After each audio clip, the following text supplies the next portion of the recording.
The singularity, of course, is this wonderful metaphor borrowed from physics that describes what happens when you go through a black hole. Seemingly all the laws of physics fall by the wayside and you don't really know what's going to happen.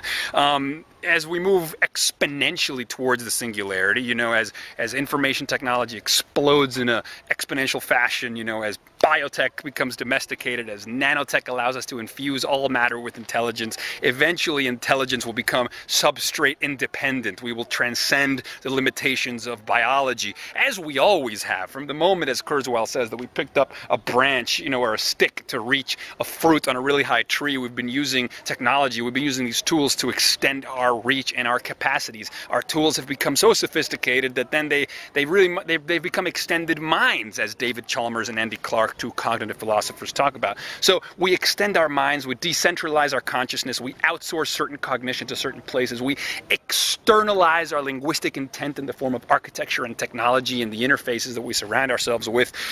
We listen to music, which is proof that the human race is greater than it knows. We put a man on the moon. Since the invention of language 100,000 years ago, we've achieved more evolutionary change in the blink of an eye than in the last billion years before then. And so really, the singularity is a reminder of what Alan Harrington wrote in The Immortalist, that we must never forget that we are cosmic revolutionaries, not stooges conscripted to advance a natural order that kills everyone. Having invented the gods, we can turn into them. It's not that God created man, but rather than matter led to the emergence of man, which eventually will lead to the emergence of substrate-independent minds. So it's not that God created us as much as that we are going to turn into gods.